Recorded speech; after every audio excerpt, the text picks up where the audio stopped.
So, I would like to ask you, do you have any tips or recommendations that I can give individuals who are struggling with substance abuse? Because one of the biggest things that they struggle with is feeling like they're not owners of like their own minds, especially because there's something always in the way.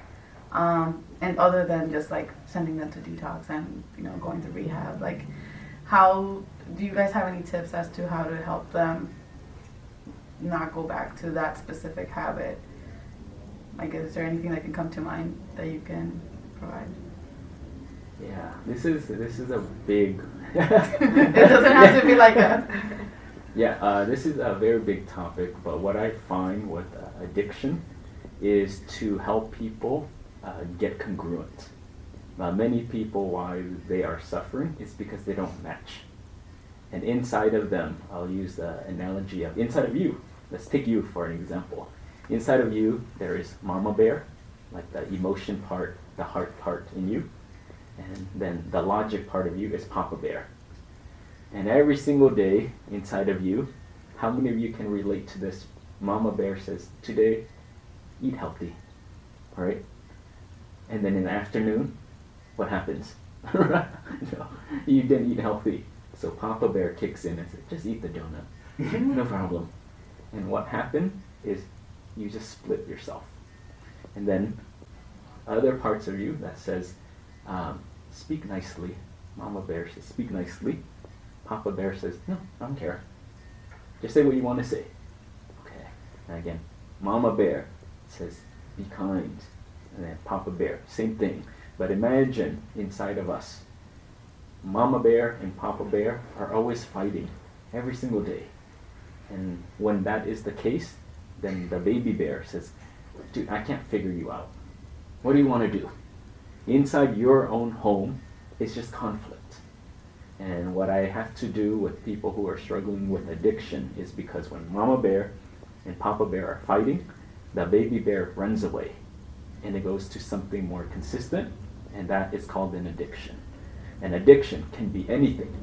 It can be a substance, it can be a thought pattern, it can be a behavior, but there's thousands of addictions that we can get into. But for me, what I try to do with my clients is let's bring everyone back on the same page. Because every time Mama Bear and Papa Bear fight, you're split. And every single day, you're splitting. And every single day, there's conflict. But I have to get everyone back of, okay, let's agree. And one of the key exercises that I do with people is just give them a list. Things I know I should do, but I don't. And immediately, people will list out. Like you, if I ask you, make a list. Things I know I should do, but I don't. Do your laundry. Pick up your clothes on the floor. Call your mom. Apologize to this person. Eat healthy. Go to the gym. Go for a walk. Meditate. Don't yell. We can go through 100 things I know I should do, but I don't. And I have them write down the list and then just cross off one item. And what happens is now you're starting to match again. Then you said, intuitive part of you says, do your laundry.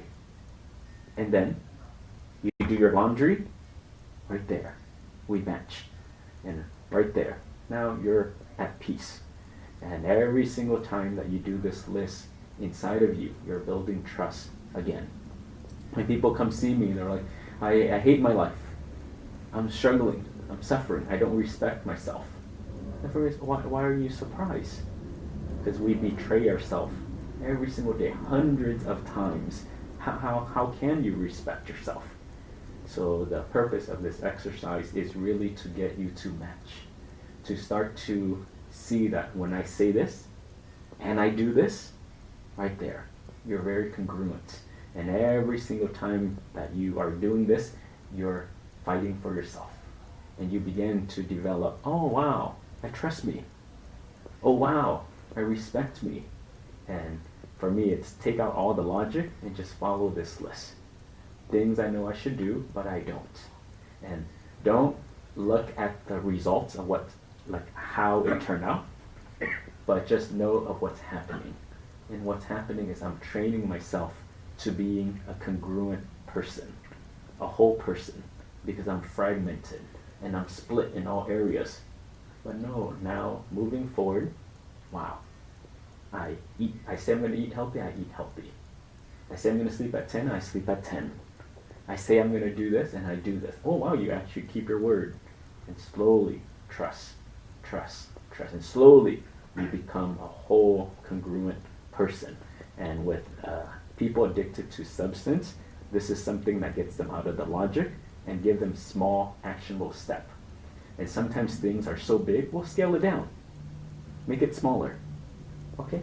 Let's just pick up your socks today. Okay, let's just talk to a friend today. Let's just have a session with your therapist today. Let's just anything. But the purpose is not what you're doing, but the purpose is now you're starting to listen to yourself and make Mama Bear and Papa Bear, wow, on the same page. And what happens is now Baby Bear will start to come home. And everyone in the inside of you is a whole congruent person. And when you're congruent, again, like I said, you'll respect yourself. You'll trust yourself. You can rely on you. But that's one key tool that it's quite powerful and will shift their life.